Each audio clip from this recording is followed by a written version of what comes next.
Tere, mina olen Katrina, Microvention Eesti tegevjuht ja ise peavaludega kimpus patsient ka. Ja mul on hästi hea meel täna siin Microventioni selle aasta teisel webinaril võõrustada füsioterapeut Helina Kaldat, kelle spetsialiteediks on just nimelt peavaludega patsiendid ja kes oskab meiesuguste patsientidega just kõige paremini hakkama saada.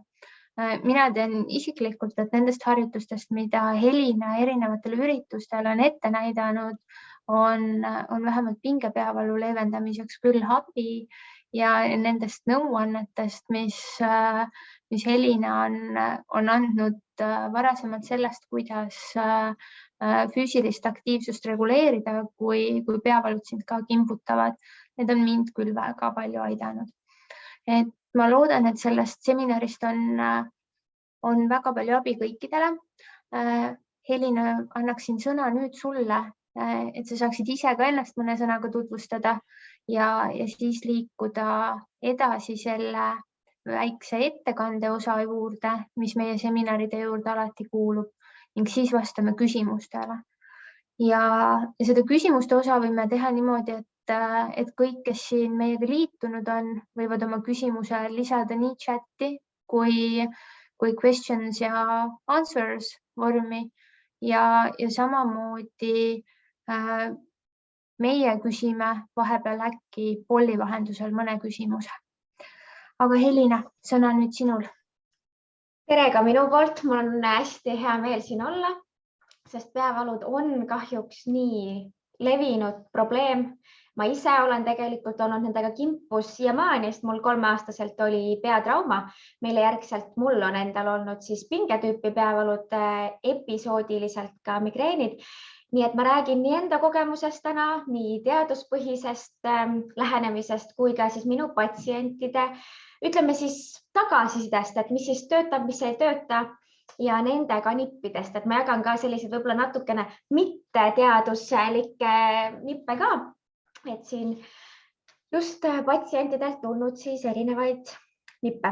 Nii, aga ma alustan selle esitlusega ja täna me räägime siis ennekõike kehalisest aktiivsusest ja spordist.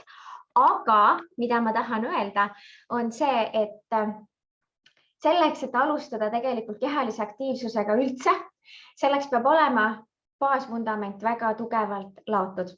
Ja me võime rääkida kehalisest aktiivsusest kui püramiidist ja sinna alla lähevad uni, toitumine, hingamine, stressiregulatsioon. Ja alles siis see kõige ülemine tipp on tegelikult sport ja kehaline aktiivsus.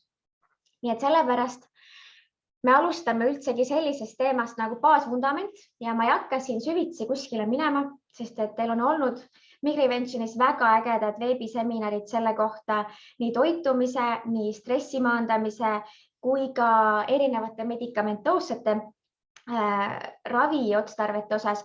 Aga ma tahan välja tuua väga olulised asjad, millest me ei saa lihtsalt mööda vaadata, kui me hakkame rääkima kehalist aktiivsusest. Ehk siis see on kõigepealt number 1 uni.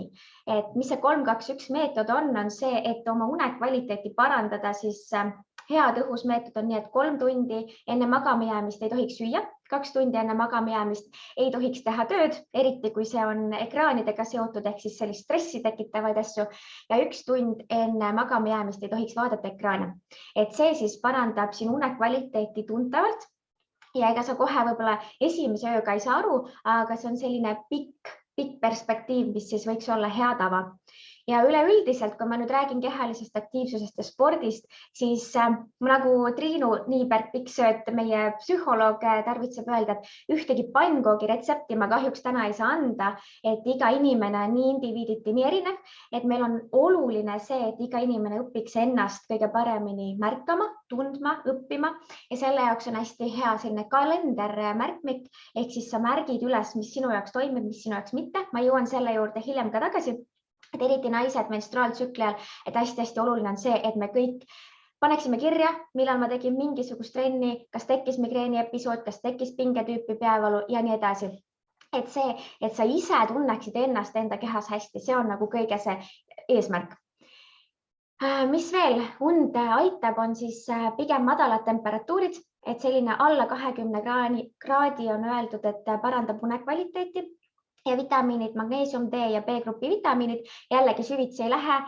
Doktor Toomsoo rääkis nendest vitamiinidest ja toitumisest väga hästi, nii et vaadake seda. Vesi, see on nüüd üks kõige olulisemaid asju, mida on teadusartiklites öeldud, et mis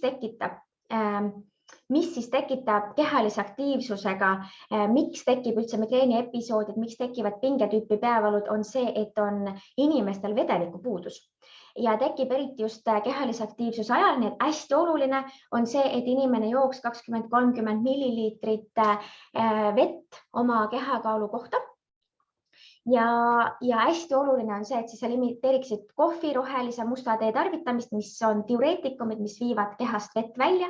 Ja kindlasti oluline on see, et inimene, ükskõik, kas sul on migreenid, kas sul on pingetüüpi peavalud, iga inimene peaks jooma enne treeningu ajal ja pärast treeningut piisavalt vett selleks, et taastada elektrolüütide tasakaal oma organismis ja vee tasakaal.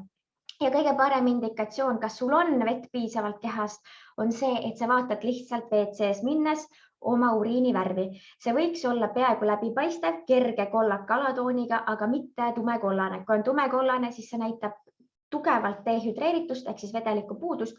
Kui on juba oranž, punane, siis tegelikult on kiiremas korras arsti juurde minek, et siis juba näitab neerude düsfunktsiooni. Nii et hästi oluline on just see vesi. See kõige suurem osa selle juures. Ja toitumine, kindlasti, kui sul esinevad migreenid, siis alusta toitumisest, sest toitumine on see, mida me tegelikult teeme igapäevaselt mitu korda päevas, teadlikult, teadmatult ja hästi oluline on teada saada, siis missugused toiduained trigerivad sinu migreeni episoode. Pingetüüpi peavalude korral see ei ole nii tugevalt, aga mina ise tean, et näiteks nisujahutooted, rohke suhkru tarbimine mõjutab minul küll ja isegi mitte täna, vaid homme just, et ma tunnen seda kõige rohkem, et kas siis on selline letargia, väsimus, kui ma ei ole piisavalt eelmisel päeval vett joonud, et siis see kõik kuhjub järgmisesse päeva. Ja kui ma nüüd läheksin trenni tegema selle tunde pealt, siis võiks esineda tegelikult treeningu vältel arvatavasti migreeni episood või väga tugevad pingetüüpi peavalud. Nii et selle jaoks on hästi oluline see elustiil.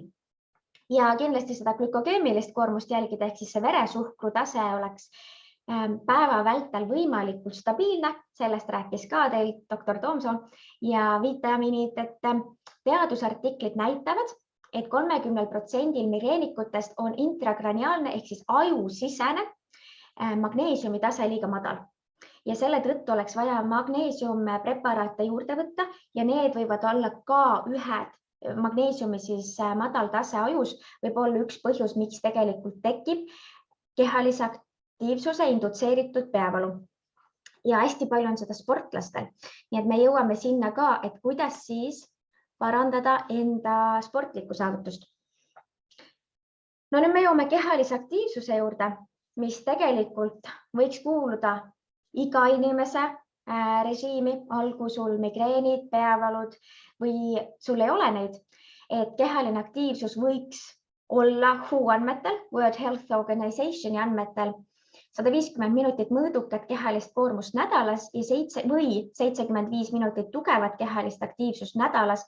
Maksimum määra tegelikult ei ole nagu piiritletud, aga see on nüüd põhimõtteliselt miinimum, aga seda võib korrutada 2-ga, mitte midagi ei juhtu, sellest ületreeningut ei saa. Küll aga mida ma tahan välja tuua on see, et migreenikud ei tohiks võtta arvesse seda 75 minutit tugevat kehalist aktiivsust nädalas. Sa võid sinna jõuda ja ükski spordiala iseenesest ei ole vastu näidustatud, kui inimesel esinevad migreenid. Küll aga alustada tugeva intensiivsusega kehalisest aktiivsusest migreenik ei tohiks. Ja sellest ma räägin ka kohe. Kehaline aktiivsus peaks olema iga inimese igapäevane osa, sellepärast, et sa saad väga palju positiivseid efekte sellest. Nii kardiovaskulaar ehk siis südame-veresoonkonna süsteem saab väga positiivse efekti kehalisest aktiivsusest. stressi maandab see väga hästi, unekvaliteeti parandab. Nii et kõik need asjad, nii toitumine, uni, vesi, kehaline aktiivsus, need on kõik omavahel nii tugevalt põimitud, et kui me võtame ühe asja ära, siis tegelikult võib see kogu püramiid kokku kukkuda, aga ennekõike on siis need baasvundamendid kõige olulisemad. Ja nüüd teadusartikkel ütleb, et kui inimene harrastab regulaarset madalat kuni mõõduka intensiivsusega kehalist aktiivsust, siis see on preventatiivne, ehk siis see võib aidata ennetada migreeni episoode, nii nende intensiivsust kui ka kestvust. Aga suur küsimärk on see, mis on regulaarne ja mis on mõõdukas intensiivsus. See tähendab seda, et iga inimene peab siin endale peeglis otsa vaatama ja hakkama aru saama, mis on tema jaoks regulaarsus ja mis on tema jaoks mõõdukas intensiivsus. Et mida ma kindlasti ei soovita teha, kui sul esinevad migreenid, siis ära harrasta seda weekend warrior stiilis treeningut. See tähendab seda, et kui see norm on 150 minutit mõõdukat kehalist aktiivsust nädalas, siis osad inimesed ei leia selleks aega esimese 5 päeva jooksul, vaid nad teevad selle laupäeval, pühapäeval nii-öelda tasa. Ehk siis panevad täistambiga 2 päeval ja siis tekivad migreenid. See tähendab seda, et see tegelikult kehaline aktiivsus kuhjub 2 päeva peale, võib-olla isegi 1 päeva peale ja seda saab liiga palju. Ja see tõstab lihtsalt pinget nii palju ja koormust sinu kehas, nii vererõhu, veresuhkru tasemete osas, nii sinu süsteem kehas on hästi seotud omavahel, erinevad hormoonid ja nii edasi. Ehk siis nüüd me hakkamegi jõudma sinna, et ka mindfulness ehk siis need praktikad, ehk siis kui sul on stress, siis mõõdukas kehaline aktiivsus aitab sul ennetada stressi, aitab vähendada vaimse tervisega seotud probleeme. Selleks ma soovitan, kes soovib rohkem lugeda, kes tunneb, et tal on ärevushäired, paanikahood, siis sport on üks väga hea lisaks medikamentoossele ravile võimalus ennetada ja vähendada ärevushäireid ja depressiooni ja paanikahoogusid. Ja selleks on ka kirjutatud selline raamat nagu Tugev aju. Anders Hansen on selle kirjutanud ja kuidas liikumine ja treening sinu aju tugevdavad. Ja siin on välja toodud tegelikult see, et nagu ka Triinu on öelnud, meie psühholoog siis, on öelnud, et keha ei saa aru, mis on positiivne, mis on negatiivne stress. Et stress on stress meie kehas. Positiivne stress võib ka olla see, et ma tahan minna treeningsaali, ma tahan meeletult liituda treeningsaaliga ja siis ma hakkan igapäevaselt käima trennis, aga meie kehale on see stress. Samamoodi nagu ärevushäire on stress, ka kehaline aktiivsus on tegelikult stress. Aga nad reageerivad samamoodi esimeses etapis ehk siis mõlema puhul, kui tekib paanikahoog, tõuseb pulss ja selle tulemusena meie keha saab aru, et oota, pulss tõuseb nii, kas ma nüüd hakkan ära surema. Siis tõuseb kortisooli tase, siis tõusevad kõik need negatiivsed stressihormoonid ja vallandub paanikaepisood. Kui aga ma hakkan trenni tegema, siis mis juhtub meie kehas on see, et pulss tõuseb. Ka erinevad muud funktsioonid reageerivad samamoodi nagu see negatiivne stress, aga treeningu vältel ja treeningu järgselt vallanduvad meie kehas õnnehormoonid, serotoniin, endorfiinid, ka valuvaigistid, looduslikud siis. Ja meie keha saab hoopiski sellest aru, oota, see tähendab seda, et kui mul pulss tõuseb, siis alati ei tähenda seda, et mul tekib paanikahoog. See võib ka tähendada siis seda, et tuleb ka midagi positiivset välja, ehk siis endorfiinid.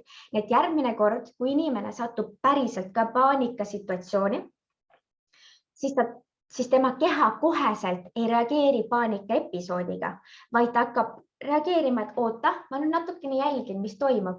Kas äkki ma teen praegu kehalist aktiivsust? Äkki ma olen hoopis sportimas ja mul ei ole absoluutselt põhjust paanikahoogs.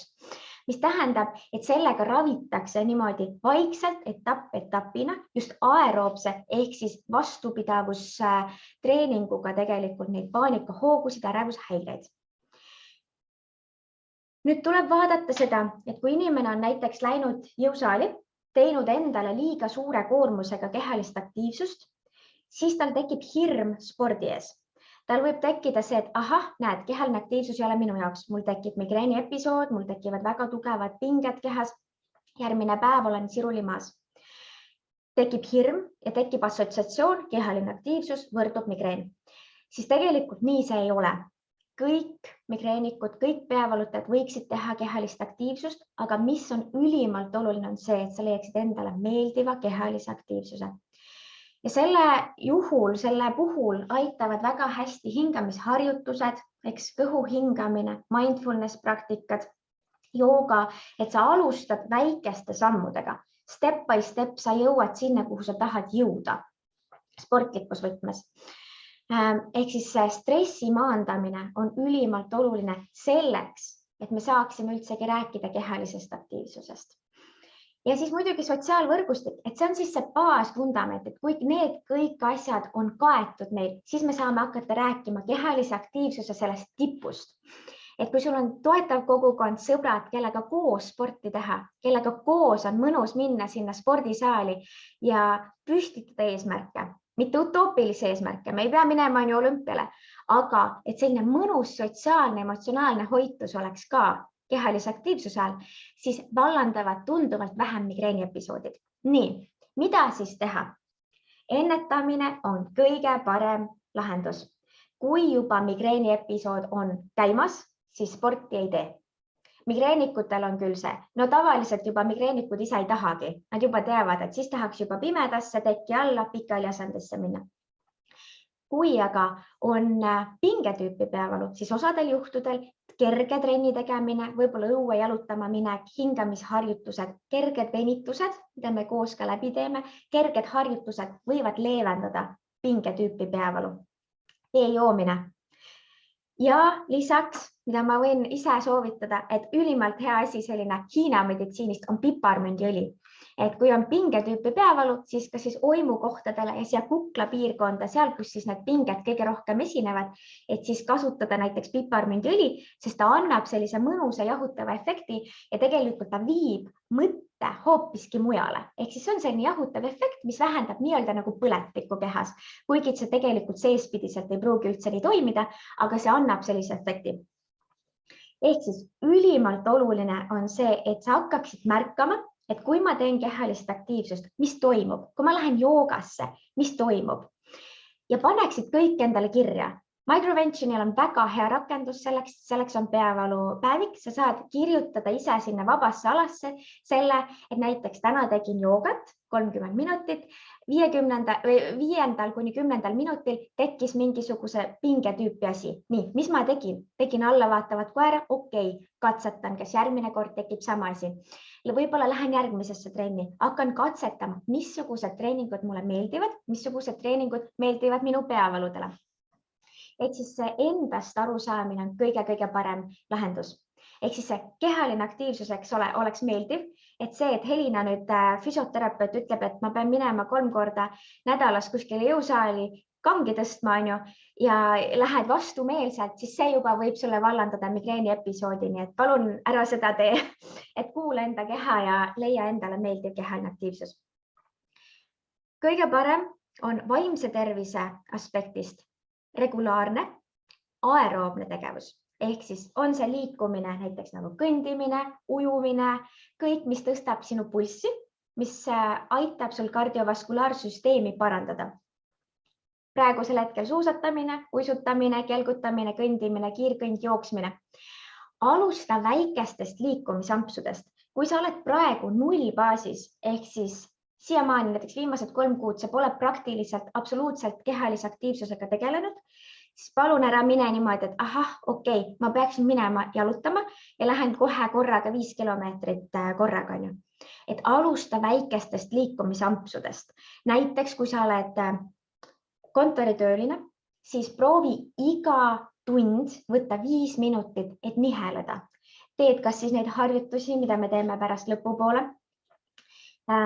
Leiad võimaluse püsti tõusta, teha 10 kükki vahepeal, liikuda lihtsalt kontoris ringi, minna lõunapausi ajal õue, lihtsalt hingata rahulikult sügavalt sisse välja, võib-olla teha 1 kvartali ring, et sellised väikesed ampsud ja niimoodi järjest sa hakkad suurendama siis oma kehalist aktiivsust. Nüüd, mis tuleb välja absoluutselt kõikidest teadusartiklitest on see, et enne treeningut tuleb teha soojendus ja trenni lõpus lõdvestus, venitusharjutused. See on selleks, et eriti migreenikutel me valmistaksime oma keha ette selleks, et me hakkame nüüd trenni tegema. 5-10 minutit on piisav valmidus, et teha soojendust. See on siis õlaringid, eks ole, kui sa lähed näiteks jalutama, teed juba jalutades õlaringe, randmeringe, jalahoogusid. Kui sa lähed jõusaali tegema siis jõutreeningut, samamoodi kõik keha liigutad mõnusalt, mobiilselt läbi. Ja mida ma olen veel oma patsientide puhul leidnud, on see, et see inimene, kes teeb soojendust enne, esiteks tal on vähem seda, et tal tekkis mingisuguseid pingeid treeningu vältel. Teiseks, tema sooritus on tunduvalt parem. Ehk siis, kui minna jooksutrenni tegema niimoodi, et paned kohe tossud jalga ja udiv-juh, lähed sealt välisuksest välja ja jooksma, siis tegelikult sinu nii-öelda aeg, mida sa jooksed 1 kilomeetri kohta, on tegelikult suurem, kui sa ei tee ette soojendust. Erinevalt näiteks intervalle, eks ole, kõnnid, jooksed, sest väikeselt, vaikselt, rahulikult. Ja lõpus lõdvestus samamoodi, et sa teed õlaringe, teed venitusi, teed rahulikku kõndi näiteks pärast 5-10 minutit peale. Ehk siis sa lased oma kehal taastuda sellest treeningust ja sa lased oma vererõhul langeda, sa lased oma pulsil rahulikult langeda. Et mis juhtub kehalise aktiivsuse ajal on nagu mitu erinevat mehhanismi. On see laktaadist sõltuv, eks ole, et see piimhappe väga kiiresti tõuseb treeningu vältel ja on see, et vererõhk tõuseb väga kiiresti ja veresuhkur langeb väga kiiresti. On see sõltuv serotoniini tasemest, on see sõltuv elektrolüütide tasemest siis, ja langusest. Ehk siis, mida rohkem sa tunned oma keha, seda parem on. Ja kindlasti kogu kehalihaste funktsionaalne lihastreening. Ehk siis, mida mina soovitan? Meil on 3 erinevat kehalise aktiivsuse vormi. Meil on aeroobne ehk siis vastupidavustreening, see on siis liikumine, jooksmine, kõndimine, ujumine, põhimõtteliselt see kõik, mis tõstab pulssi ja mida sa suudad teha pikema aja vältel. Siis meil on lihastreening ehk siis see, et meie jõudu suurendada, meie lihasmassi suurendada. See võib olla jõusaali treening, aga see ei pea. See võib olla kodune lihastreening. Kükid, kätekõverdused, aga see ei pea olema nii. See võib olla kummilintidega, see võib olla oma keharaskusega, see võib olla vabade raskustega nagu hantlitega, see võib olla jõumasinatega.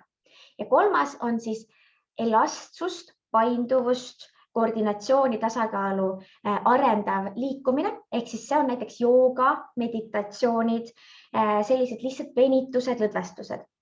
Igat asja. Kui sul ei ole plaanis minna tippsporti, siis igat asja võiks teha 1 sessiooni nädalas. Ehk siis 3 erinevat treeningstiili nädalas. Jooga näiteks, siis võiks olla jõutreening ja võiks olla aeroobne treening. Ja see on täiesti piisav selleks, et saavutada need normid kätte 150 minutit nädalas. Ja siis kodused kaela-õlavöötmelihaste harjutused. Et mis on tulnud järjest välja on see, et inimesed on järjest aastate jooksul järjest istuvama ehk siis mitte liikuvama elustiiliga. See ei tähenda seda, et ma nüüd istun reaalselt 8 tundi päevas maas, vaid see tähendab seda, et üleüldiselt inimesed on muutunud inaktiivsemaks. Nad istuvad autosse, sõidavad tööle, istuvad tööl, sõidavad autoga koju ja siis istuvad teleka ette. Selle jaoks on tegelikult lihtsalt lihtne lahendus nihele. Näe, mis lapsed teevad. 7, 8, 9, 10 aastased lapsed, nad ei suuda paigal istuda, nad lihtsalt nihelevad. Minu 3-aastane laps kogu aeg nagu vurgann käib mööda maja ringi. Et see on tegelikult see, kuhu me võiksime jõuda. Et me võiksime võtta, ei ole ühte kindlat konkreetset ergonoomilist võtet, et nüüd istu 8 tundi sellises asendis. Sest see tekitab ka liigseid lihaspingeid tegelikult kehas.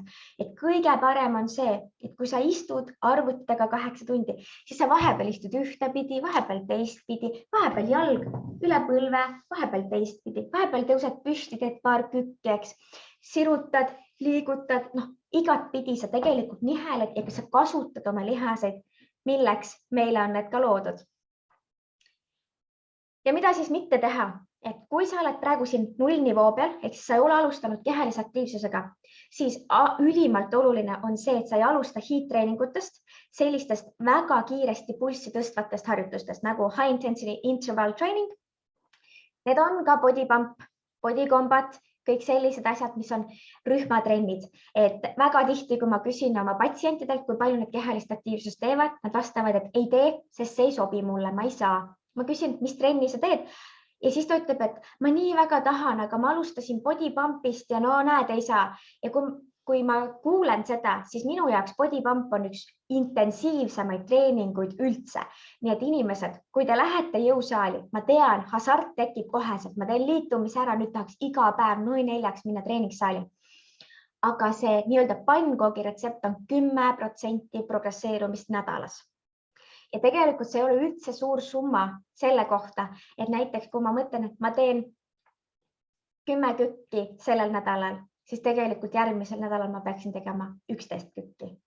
Aga mida me näeme, ma olen Ott Kiivikasega ka väga palju rääkinud, et mis siis on see inimeste kõige suurem nagu viga, on see, et ta ütleb ka samamoodi, progress on liiga kiire ja siis tekib motivatsioonilangus ja siis tekib see platoo efekt. Ehk siis näiteks inimene läheb jõusaali, täna ta teeb lendamist 3 kilostega, järgmisel nädalal ta juba võtab 4 kilosed, ülejärgmisel juba 5 kilosed ja ta tunneb, et ma saan hakkama, aga mingi hetk hakkab tekkima siis lihasvigastuste protsendi tõus, sinu enda motiveerituse langus ja lõpuks sa lihtsalt leiadki, et kuu 2 sa teed võib-olla trenni ja siis jälle sa lööd käega, ma ei viitsi, jõusaal ei ole minu jaoks ja võib-olla ei olegi, aga lihtsalt, et see ei ole see koht, et tegelikult sa oled arvatavasti lähenenud asjale valest otsast ja sa võiksid pigem rohkem teha siis aeglaselt, rahulikult, progresseeruvalt asja. Ehk siis, kui me räägime 10%, siis see on samamoodi, et kui ma teen lendamist 3 kilostega täna, siis ilmselgelt järgmisel nädalal mul ei ole 3,3 kiloseid hantreid kuskilt võtta, aga siis ma teen 10 korduse asemel 11 kordust. Ehk siis kas sa suurendad raskust või sa suurendad mahtu, aga see on 10%. Kui ma lähen jooksma täna 3 kilomeetri pealt, siis järgmine nädal ma ei lähe 4 kilomeetrit jooksma, vaid 3,3 kilomeetrit ja sealt edasi 10% ja sealt edasi 10%. Et see on nagu asi, mida ma tahan sulle väga-väga südamele panna, et ükskõik kus praegu sinu see baasvundament on. Kui sa oled migreenik, siis hiidtreening ei ole sinu jaoks esialgu, aga see võib olla näiteks aasta pärast. See ei ole nagu see, et migreenikud ei tohi üldse hiidtreeningusse minna, et migreenikud üldse ei tohi näiteks body pumpi minna, et see ei vasta tõele, et see on nagu müüt. Aga see on nagu esialgses baasvundamendis on see oluline, et sa alustaksid vaikselt, rahulikult ja tunnetaksid, mis siis on sinu jaoks oluline, sinu kehale ja mis ei ole.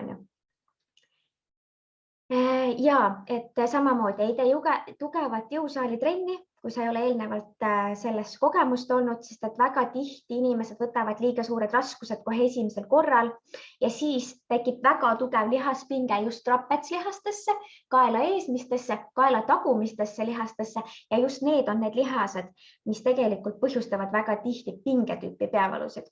Ehk siis selle jaoks olekski võimalikult vaja tugevdada neid lihased, sest ka teadusartiklites tuleb välja, et mida nõrgemad on inimese lihased, seda rohkem need reageerivad pingele ja seda rohkem reageerivad migreeniepisoodid meie pingetele. Ehk siis, mida siis siit välja võtta on see, et kui sul on migreenid, siis alusta vaikselt, rahulikult, progresseeruvalt. Ja nagu ma juba enne mainisin, et siis veepuudus võib tekitada migreeniepisoodi. Nii. Ja nüüd, mida siis võiks eriti silmas pidada nüüd, kui suvi tuleb ette? Suvi tuleb varsti meil, ma loodan kuskilt mägede tagant, aga ikkagi. Ehk siis väldi ülekuumenemist, mis on ka, et suvel inimestel migreeniepisoodid hoopiski suurenevad, selle tõttu, et nad lähevad jooksma näiteks kuumaga. Päike paistab, on mõnus, 25 kraadi õues sooja, aga ülekuumenemine põhjustab ka migreeniepisoode. Ja siis, kui on suvi, ja ka tegelikult talvel väga tugeva lume ja päiksega kasuta päikeseprille, sest läbi päikese valguse võib ka keha saada signaali, et tal on dehüdratsioon ehk siis vedeliku puudus ja teiseks võib tekkida migreeni episood sellest. Pane rõhku siis kaela, õlavöötme lihaste treenimisele. Naised tahavad tavaliselt panna rõhku pigem alakehale ja nad ei pane nii palju rõhku ülakehale, sellepärast et evolutsiooniliselt oleme loodud kandma lapsi ja meie alajäsemed ja meie alalihased on proportsionaalselt tugevamad kui meestel ja meestel on jällegi ülakeha, sest et nemad olid ürgselt, oli neil vaja ronida, küttida, eks ole, vibu lasta ja nii edasi. Ja neil on nagu ülakeha tugevam ja sellepärast te näete ka, et mehed tavaliselt tahavad ülakeha rohkem treenida, naised tahavad rohkem alakeha treenida, sest see on evolutsiooniliselt niimoodi.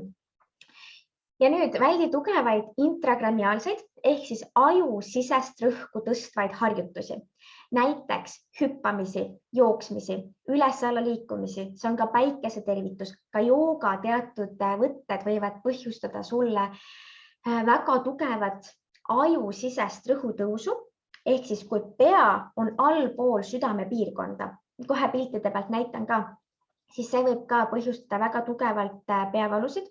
Ja minul lapsena oli tihti see, et ma tegelesin iluvõimlemisega ja seal oli hästi palju igasuguseid tireleid, igasuguseid liikumisi ühest liikumisest teise ja mul oli pidevalt peavalud ja ma alati ütlesin oma treeneritele ja mul treenerid alati ütlesid, et kuule, sa oled simulant, see ei saa olla, et sul kogu aeg tekivad need peavalud ja ma mäletan lapsepõlves, see oli nii tugev selline pulseeriv valu, mis tekkiski tirelit tehes, alla vaatavat koera tehes, et ka kui sul näiteks lapsel on peavalud, et tegelikult ütleb, et päriselt ka ma ei saa näiteks seda saltot või tirelit teha, et siis kuula teda, et ta tegelikult ei valeta.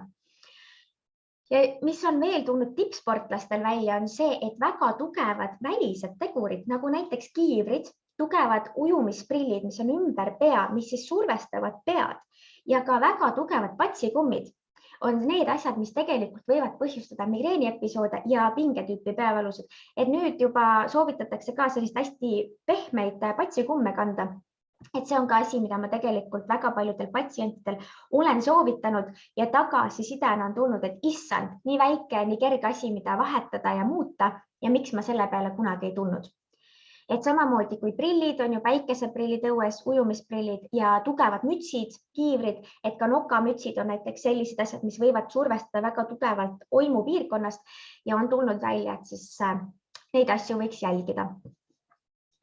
Nüüd, kui me räägime joogast, et missugused siis kehalise aktiivsuse vorme võiks migreenikud ja peavalutajad võtta arvesse ja mida võiks siis harrastada, siis jooga on üks selliseid parimaid asju, mis vähendavad stressi, parandavad siis ütleme närvisüsteemi, mis siis põhjustab sellist und ja rahulikkust. Parasümpaatiline närvisüsteem on selle nimi, et siis see nagu rahustab organismi, et siis tema jooga aktiviseerib seda. Ehk siis, kui sa teed joogat, siis sa hingad rahulikult sügavalt sisse välja, teed kõhu hingamist. Võtad võib-olla rohkem aega, et jõuda endasse ja see on olnud väga positiivse efektiga küll minu patsientidele. Ja nad enamasti võtavad ikkagi nädalas korra 2. Minu patsiendid võtavad nädalas korra 2 ikkagi aega, et praktiseerida joogat. Aga mida võib eriti arvestada, on siis see, ma kohe näitan, missuguseid joogapoose lihtsalt panna tähele, kas nad tekitavad migreene või mitte, aga mida valida on siis hatha jooga, taastav jooga ja nidra jooga. Et nidra jooga on tegelikult migreenikutele loodud joogastil, et need on just see selili asendis rahustavad harjutused, tehaksegi väga palju oma kehatajuga töötatakse, et mis sa tunned näiteks oma käes, mis sa tunned oma jalas, see on väga selline mindfulness. Progresseeruv lihaslõõgastus on väga-väga hea asi.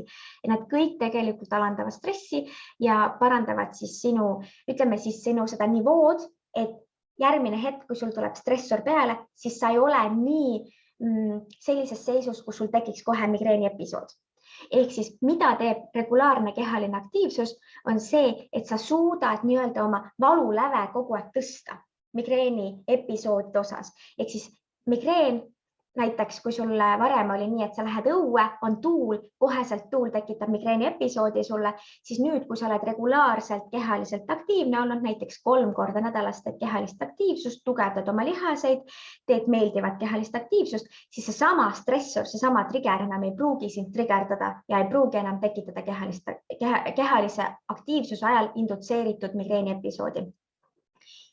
Ja kui rääkida, et mis on siis regulaarsus, et siis võiks arvestada nii, et 1-2 kehalise aktiivsuse vahele jääb 24–48 tundi pausi, aga mitte üle 3 ööpäeva, mitte üle 72 tunni siis võiks jääda see paus. Et kui üle 3 ööpäeva juba jääb paus, siis inimesel tekib vaimselt demotiveeritus uuesti treeningsaali minna. Ja treeningsaalist õige aeg lahkumiseks on siis, kui sa tunned, et sa jaksaksid veel. Ma olen läinud reaalselt oma patsientidega jõusaali, teinud jõusaali treeningut just eriti nendel patsientidel, kes ütlevad, et jõusaal ei ole üldse minu jaoks. Ja ma ütlen, et okei, teeme ühe proovitrenni ära ja kui sa tunned, et see jätkuvalt on nii, siis see on sinu vaba voli valida midagi muud. Ja nad kõik on jäänud mul käima iseseisvalt, sest ma olen õpetanud seda, et jõutrenni järgselt sa ei tohi ennast tunda halvasti. Ületreenitus tekib siis ja mis on need märgid, on see, kui sa tunned veremaitset suus, kui sa tunned, et pärast trenni on sul halvem olla, sul on võib-olla hingepeetus, sul on väga tugevalt, näiteks silmad valutavad, sa oled rohkem väsinud, sul tekib peavalu, siis see kõik näitab, et sa oled liiga palju teinud trenni. Et sa oled liiga kas tugevat intensiivsust sinna pannud või sa oled liiga pikalt seda teinud. Või on võib-olla seal üldsegi see stressor, et seal on päevavalguslambid ja sellepärast oleks kõige parem ikkagi looduses teha trenni, aga ilmselgelt, kui õues on klaas jää, siis palun ära mine oma konte murdma, ja ikkagi kasuta pigem seda nagu treeningstiili, pigem tubases keskkonnas, aga kehaline aktiivsus on ülimalt oluline just meile kõigile selleks, et vähendada erinevaid pingeid meie lihastes ja kehas. Ja mis joogat siis valida, on siis need nidra ja hatha jooga ja missugused asju jälgida on siis see esimene vasakpoolne, on see, kui on pea on südamest allpool. Ja kiired liikumised ühest poosist teis on siis see parempoolne pilt, see on siis see päikese tervitus. Et kui sa näiteks liigud ülevalt alla ja alt üles kiiresti, et kõiksugused liikumised peaga ülevalt alla, paremalt vasakule, kiired suunamuutused tegelikult võivad indutseerida siis peavalu. Et neid asju lihtsalt hakka märkama ja võib-olla sul üldse ei tekita see. Ja missugused harjutused siis aitavad? No ma teeks kohe teiega läbi. Ehk siis selline harjutus, kõik, kes te olete kontoritöötajad, võiksite igal tunnil teha vähemalt 10 kordust sellist liigutust nagu kanaharjutus. Ette ja taha. Ette ja taha. Ehk siis siia tekib topeltlõug ja ette sa viid oma lõua nii ette, kui sa saad ja horisontaalpinnas nii taha, kui sa saad. Sellega me tugevdame nii kaela eesmisi kui kaela tagumisi lihaseid. Mis juhtub tavaliselt kontoritöötajatel on see, et nad lähevad järjest ekraanile lähemale, õlad vajuvad longu, rinnalihased nii-öelda piltlikult öeldes lühenevad, muutuvad rohkem pingesse, trapetslihas on väga tugeva sellise pinge ja kompressiooni all ja mis juhtub? Verevarustus häirub, verevarustus nendes lihastes muutub halvemaks, sest meie keha on loodud selleks, et me ikkagi pumpaksime. Meie süda pumpab kogu aeg verd. Ja kui me nüüd nagu põhimõtteliselt nagu skutiga pigistame selle lihaskonna kinni, siis verevarustus ajus halveneb hoopiski. Nii et selle jaoks oleks meil hea, kui me võtaksime 5 minutit tunnist liikumispausi, et natukene parandada verevarustust. Järjest enam õnneks ettevõtjad ja juhid teavad seda, et on vaja inimestele anda liikumispausi päevas selleks, et nende aju kiirus, kognitsioon, võimekus hoopiski paraneks. Siis see vasakpoolne harjutus või nii-öelda siis see puhkeseisund ongi selline, et lihtsalt toeta vahepeal oma pea otsmikule ja lihtsalt puhka.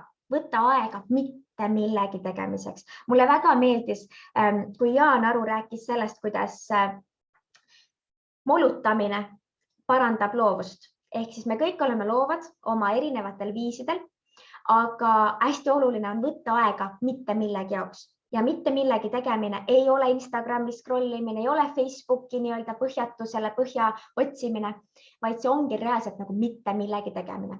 Siis paremale vasakule horisontaalpinnas liigutused. Sellega me parandame ka verevarustust. Siis kõige rohkem on meil vaja teha rotatsioone. Ehk siis ümber oma kehatelje liikumised. Kui sa istud tooli peal, haara lihtsalt vastaskäega, siit tooli nurgast kinni ja vaata natukene vastaspoole siis. Proovi püüda näiteks mingisugust objekti silmadega ühtepidi, teistpidi. Me kasutame tänapäeval nii vähe rotaatorlihaseid ehk siis kehatüvelihased, mis tekitavad selle rotatsiooni. Me hästi palju kasutame oma plokklihaseid, ehk siis me liigumegi niimoodi. Aga hästi palju meil oleks vaja igasuguseid rotatsioone, liikumisi, küljelt küljele liikumisi teha. Ehk siis põhimõtteliselt see on see nihelemine. Nii, ja siis päeva lõpus sa võiksid kasutada venitusharjutusi just pingetüüpi peavalude leevendamise korral. Ehk siis pane oma käsi, mina panen praegu oma vasaku käe parema ranglu alla, survesta seda ranglu alumist otsa allapoole. Nii, siis paremat õlga suru maha, nüüd suru vasakut kõrva vasaku õla suunas ja pööra pilk üles. Ja nüüd sa võiksid tunda siin venitust, siin kaela eesmisest küljest kuni rangluuni. Ja tunned venitust ja tagasi. Ja siinkohal ma väga panen südamele, palun ära võta neid harjutusi ja ära hakka vihtuma neid umbes pool tundi järjest, sest see on ka liig, mis liig on ju, et iga asi vähem on rohkem, alusta väiksemate sammudega, 5 minutit on täiesti piisav, selline 15-20 minutit päevas on täiesti piisav, et teha harjutusi, et sellest sa võid ka saada üle pinge. Nii, teisele pooleks ja vaatad üles. Nii. Ja sa võiksid venitust hoida umbes 20 sekundit. Kui sa tunned, et kuskil tekib valu või pigem see provotseerib hoopiski peavalu, siis lõpeta, võta järgmine päev uuesti ja vaata, võib-olla see harjutus ei sobi sulle. Nii, nüüd võta parema käega vasakust pea poolest ja nüüd pööra 45 kraadi vaade alla ja kergelt survesta diagonaalis allapoole. Ja nüüd sa tunned venitust siin vastasküljes. Kergelt survesta, et ära survesta mitte kunagi oma pead tugevalt alla. See tekitab väga tugevaid pingeid nii kaela ette kui kaela tagumisse ossa. Helina, kallis, teeme harjutused uuesti läbi, sest tundub, et näha oli mind, kes tegi harjutusi küll läbi, aga mitte nii hästi. Nii et ma proovin panna äkki hoopis enda kaamera kinni ja proovime teha nii, et sina oled kaameraga videos, küsime. Aha, osad näevad sind, osad näevad mind. Mina nägin ka Helinat. Aha. Okei, aga teeme igal juhul harjutused ka nendele, kes nägid mind. Ja, teeme nii. Kordamine on tarkuse ema, on ju? Et teeme selle harjutuste tsükli uuesti korraks läbi. Nii, teeme niimoodi siis 10 kordust. Ma praegu 10 kordust ei tee, aga sina kodus tee. 10 kordust kanaharjutus. Ette, taha, rahulikus tempos. Nii, et tekib see taha topeltlõug, horisontaalpinnas ette, taha, ette, taha, ette, taha. Nii, siis igasugused rotatsioonid, eks? Et sa võid seda teha püsti seistes, ühtepidi, teistpidi rotatsioone. Rotatsioon siis tooli peal. Nii, need on rotatsioonideks. Siis selline harjutus, et ranglu alla paned käe, näiteks minul on vasak käsi, parema ranglu alla, ehk siis risti. Siis ma vaatan niimoodi, et vasak kõrv läheb vasaku õla suunas ja nüüd sa pöörad vaatega üles, umbes 45 kraadi. Vaatad üles, hoiad 20 sekundit ja samal ajal survestad siis seda paremat õlga allapoole. Seda tugevam on sul venitus. Ise tunned, mis piirini on oluline. Ja? Nii, ja teise poolega samamoodi. Survestad ranglu alla. Nii. siis kõrv õla suunas, pööre üles ja tunned venitust. Siis järgmine on meil selline, et parema käega võtad vasakust pea poolest, survestad kergelt, hästi kergelt, et mitte kunagi ei survesta tugevalt, eks. Kergelt survestad õla suunas, jällegi vastasõlga survestad maha ja nüüd 45 kraadi vaade alla. Ja hästi kergelt survestad. Et pead mitte kunagi ära palun provotseeri tugevalt. See võib väga tugevalt tekitada igasuguseid liigespingeid ja lihaspingeid. Et hästi-hästi oluline. Nii, praegu hetkel vist rohkem igatahes igasugused rotatsioonid, eks ole, igasugused nihelemised, paremale, vasakule, horisontaalpinnas, pea viimine. Tegelikult neid harjutusi on meeletult palju ja ma olen ka salvestanud ju Microventioni jaoks väga palju harjutusi. Me tegime seda täitsa rabas. Ehk siis igasugused kassilehma harjutused, kus sul on keha samal tasemel sinu süda ja sinu nii-öelda pepu ja kõik on horisontaalpinnas, et nad on kõik samal tasemel, et lihtsalt jälgi, et palun pane kirja endale märkmikusse. Näiteks ma tegin seda harjutusteks, tekkis peavalu, järgmine päev proovid uuesti teha. Huvitav, kas nüüd tekib ka või seal on muud mingisugused märgid, et sa oled vähe söönud, sa oled võib-olla palju söönud, seal on võib-olla väga halb une kvaliteet oli täna, võib-olla sa pole täna piisavalt vett joonud, eks. Et seal võivad olla väga paljud erinevad indikaatorid, mis tegelikult mõjutavad sinu kehalist aktiivsust ja sinu migreene. Ja naised, palun jälgige oma menstruaaltsüklit. Et hästi oluline on see, et ärge valige ühte treeningstiili, näiteks jooksmist ja siis te kogu aeg ainult jooksete. Et see on ainukene üks asi, mida näiteks teete menstruaaltsükli vältel. Et tegelikult soovituslik on niimoodi, et PMS ajal ehk siis premenstruaalsündroomi ajal enne menstruatsiooni selline 5 päeva võtaks juba väga-väga rahulikult. Teeks pigem joogat, mindfulnessi, venitusi. Menstruatsiooni ajal samamoodi. Menstruatsiooni järgselt tavaliselt naistel juba hormonaalselt tõuseb see aktiivsus, et ma tahaks juba rohkem teha. Vot siis vali rohkem kehalist aktiivsust, sellist nagu intensiivsemad harjutused, intensiivsemad mingisugused tegevused. Ära veel mine hiidtreeningu juurde, aga sa võid võtta hiidtreeningu, kui sa oled väga treenitud inimene. Sest tippsportlaste seas on ka migreenikud ja nad teevad väga tugevat tippsporti ja neil on väga hästi migreenid tegelikult alluvad nii-öelda nende ravile ja nende kehalisele aktiivsusele. Ehk siis, kui sul on migreeni episood peal, ära mine kehalist aktiivsust tegema, siis võta oma medikament ja see on see koht, on ju. Et pigem, mida me saame kehalise aktiivsuse ja nende harjutustega teha, on see, et me ennetame neid tugevaid pingetüüpi peavalusid ja me ennetame tegelikult migreeni episoode. Nii, nagu ma enne ütlesin, palun adresseeri oma siin trapets, lihas siin paremal all pildil ja erinevaid siis kaela-õlavöötme, deltalihaseid, rinnalihaseid, suurt seljalihast. Et kõik sellised harjutused on tegelikult kodus väga kergesti, hõlpsasti tehtavad. Lendamised ilma hantliteta, siin samas kui sa näiteks teed lihtsalt sellist harjutusteks, et hästi oluline on ka treeningu vältel hästi tugevalt sisse ja välja hingamised, mida ma olen väga paljudel patsientidel kogu aeg korrigeerinud, on see, kas sa hingad? Oih, ma unustasin, et ära unusta hingamist treeningu vältel. See tunniajane veebiseminar on ilmselgelt liiga lühike, et rääkida ära kõike, mida oleks rääkida kehalisest aktiivsusest ja migreenidest. Et kui sul on mulle eraldi küsimusi, siis saada mulle meili peale. Pärast ma annan sulle selle meiliaadressi ka. Aga mis on siis kõik oluline siit edasi võtta, on see, et palun saa teadlikuks, mis on sinu triggerid, on ju. Kui palju und sa vajad tegelikult ööpäevas, kui palju vett sa tarvitad päevas. Minul on näiteks 3 liitrit suht tavaline, et ma tarvitan vedelikku juba, ma ei tea, päris väiksest peale. Toitumine, missugused on need triggerid, mis tekitavad sulle siis migreeni episoode, mida süüa enne, mida pärast.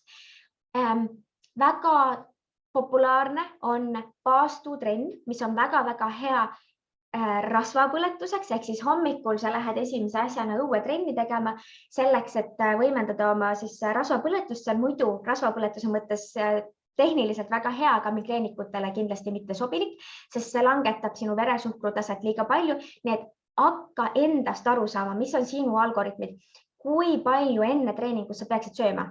Minu abikaasa ütleb, et tal on nagu alati 2 tundi enne trenni ta peab midagi sööma. Kui see aeg jääb pikemaks või lühemaks enne trenni, siis tema treeningsooritus ei ole absoluutselt nii hea.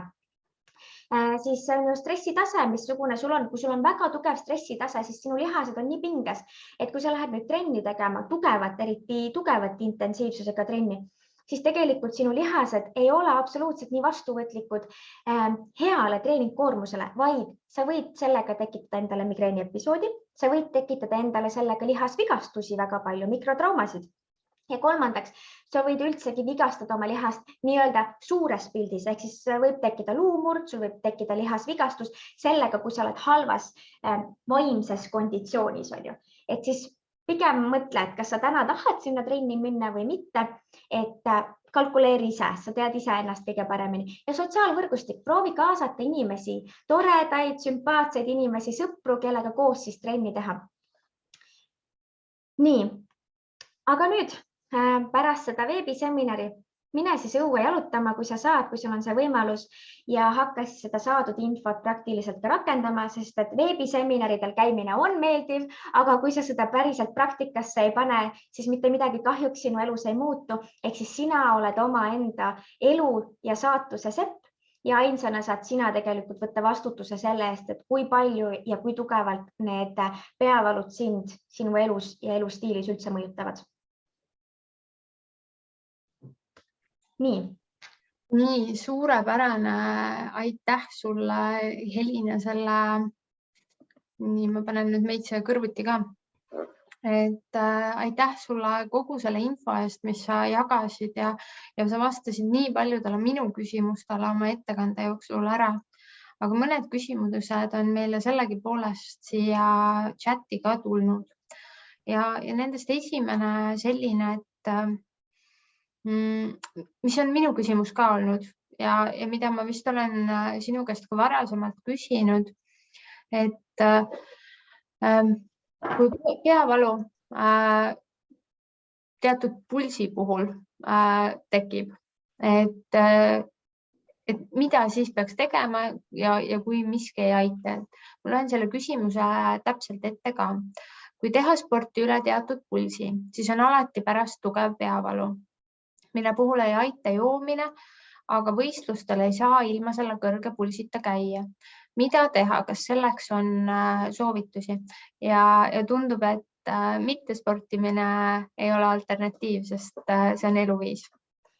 Tead, ma olen sinuga samas paadis. Ma ise tegelen triatloniga ja triatloni korral on ikkagi need pulsisagedused ikka väga kõrged. Ja paratamatult ma pean ka endale peeglist otsa vaatama, et pärast ikkagi tugevat sellist ka trenni ja ka pärast võistlust ikkagi mul ka esineb seda pingetüüpi peavalu. Mingil määral on see tõesti niimoodi, et ma ju lõpuks pingutan nii, et mul on põhimõtteliselt on ju veri siis ninast väljas ja tegelikult see lihtsalt näitab seda, et ma olen liiga palju pingutanud. Aga mis hetkel ma siis finišijoonel ütlen, et oota, ei, mu pulss on 165, ma üle 165 ei tohi, on ju. Et mingil määral on see, et see on paratamatus. Kui sa tahad ikkagi sellist hobisporti ja sellist jooksusporti teha, on ju, siis mida tugevam on sinu treenitus, seda madalamaks sinu pulsivahemikud hakkavad minema. Ehk siis, mis on õige teha, on see, et treenida alla selle läve kogu aeg. Ehk siis, kui näiteks, kui minu lävi on 165 pluss, mul tekib see peavalu, ma olen juba endast aru saanud, ma olen kodeerinud selle lahti, siis ma proovin liikuda selle anaeroobse läve alla. Ehk siis ma jätan treeningutes kogu aeg oma pulsi sinna 120 kuni 160 vahemikku ja siis tegelikult see lävi mingi hetk hakkab tõusma ja vahepeal harva, näiteks 1, 2, 3 korda nädalas ma provotseerin hiidtreeninguga seda üle 165 ja ma vaatan korraks, mis toimub. See ei ole see, et ma pikas perspektiivis näiteks jooksengi tunde aega 165-ga, vaid ma hetkeliselt tõstan pulssi korraks, näiteks kükkidega või sprintjooksuga 168 peale ja siis tagasi alla 160. Siis ma võib-olla jälle järgmine trenn jälle provotseerin 170 peale ja tagasi ja ma hakkan jälgima ennast, mis toimub, sest niimoodi ma saan seda nivood nagu tõsta kogu aeg. Täpselt ja niimoodi vaikselt ja rahulikult selle pulsiga minnes võib ühel päeval juhtuda, et peale ühte võistlust äkki pea ei valutagi ja saab tunda rõõmu sellest võistlemise poolest ka, eks ole. Täpselt. Küsimus natuke samal teemal. Miks jooksudistantsi järk-järgult pikendades 10 kilomeetri juures siiski pea regulaarselt paar tundi pärast trenni valutama hakkab? Mul korra hakkis. Kas sa saaksid uuesti korra? Jaa, saan. Miks jooksudistantsi järk-järgult pikendades 10 kilomeetri juures siiski pea regulaarselt paar tundi pärast trenni valutama hakkab? No ma jällegi tahaks küsida, et kui palju sa seda nagu regulaarselt tõstad, on ju, et kas on see 10% nii-öelda siis see pannkoogi retsept, et kui sa teed seda niimoodi, et sa võiksid, tead, mis mina soovitan niimoodi teha üldsegi intervallmeetodina. 5 minutit sa kõnnid, 3 minutit sa jooksed. See on väga hästi tegelikult sellega sa mängid oma pulsiga. Aga väga jälgi, ehk siis see 5 minutit kõndimist peab olema niimoodi, et sa taastad oma pulsi sellesse tasemesse, et sul on mõnus olla, et sa tunned, et nüüd ma tahaksin uuesti hakata jooksma. Ja vot sellega tegelikult me tõstame kõige rohkem oma võimekust joosta pikka maad. Ehk siis pikamasportlased, kui ma räägin näiteks triatleetidest või ma räägin aeroobse võimekusega maratoonlastest, nemad ei treeni niimoodi, et täna ma jooksen 25 kilomeetrit, homme ma jooksen 26 kilomeetrit. Nad teevad intervalltreeninguid. Ehk siis see intervalltreening ongi kõige parem, kust minna, et 5 minutit kõnnid, 3 minutit jooksed. Ja niimoodi näiteks see üks tsükkel on ju, mis on 8 minutit, seda sa teed näiteks 4 korda läbi. Ausalt, ma luban sulle, et sinu esiteks kiirus hakkab muutuma ja sinu pulsivahemikud hakkavad muutuma. Ja lõpuks sa võid hakata niimoodi suurendama, et näiteks 4 minutit jooksed ja 5 minutit kõnnid, siis 5 minutit jooksed, 5 minutit kõnnid, et ära hakka seda distantsi, see distants sul suureneb nagunii, sellepärast et sinu võimekus joosta kilomeetrit minuti täpsusega on suurem. Sest et nüüd alguses võib-olla ma alustasin nii, et 5 minutit ma kõndisin, siis 3 minutit ma jooksin, 3 minutiga võib-olla ma suutsin läbida pool kilomeetrit. Hiljem näiteks 6 aja pärast ma suudan selle sama 3 minutiga läbida hoopis 750 meetrit ja lõpuks juba 3 minutiga võib-olla peaaegu on ju kilomeeter. See on siis juba väga-väga suur kiirus küll. Aga niimoodi sa hakkad mängima sellega, et ära mine sinna mahuliselt, vaid selle nagu tsükliliselt peale. Tsükli kaupa. Täpselt samamoodi nagu pulsiga tuleb minna tsükli kaupa üles. Mida peaksid need inimesed tegema, kellel tõepoolest iga füüsiline aktiivsus või vähemalt kõrge pulsiga füüsiline aktiivsus migreenihoo esile kutsub? Sellisel juhul ma ikkagi soovitaksin valida madalama pulsiga siis treeningu, mis sulle meeldib. Ja ikkagi saada aru, mis hetkes see pulss hakkab sul mõjutama seda migreeni. Et oleneb, mis see kõrge on, kellel on kõrge juba 120, kellel on kõrge 165. Et ma olen näiteks näinud ka seal oma füsioterapeudi alguspäevil, ma tegelesin ka neeruhaigetega nefroloogia osakonnas ja nende kõrge pulss ongi 120.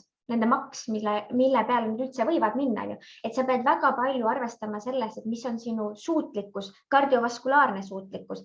Kui sul tekib ikkagi veremaitse suhu pärast trenni, siis see pulss on olnud üleüldises plaanis liiga kõrge.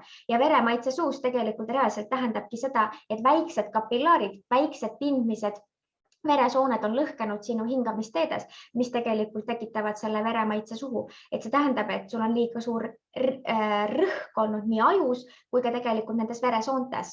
Ehk siis lihtsalt jälgi enda keha, et proovi lihtsalt aru saada, missugune on siis see pulsivahemik, milles sul ei teki seda migreeni. Ja tegelikult on oluline ikkagi liikuda ja olla värskes õhus, eks ole, et liikumist mitte maha jätta, eriti kui liikumine meeldib, vaid pigem leida see sobivam vorm ja mitte endale võib-olla liiga teha selle liiga sagedaste migreenihoogude esile kutsumisega, kui on teada, et need niimoodi tekivad.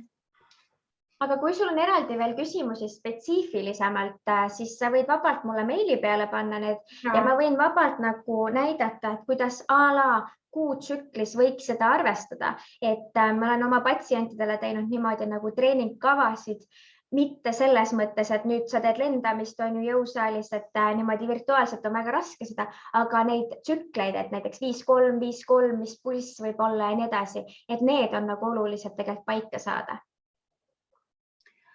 Täpselt, väga oluline ja aitäh sulle, Helina, et sa oled valmis seda kuulajate jaoks tegema.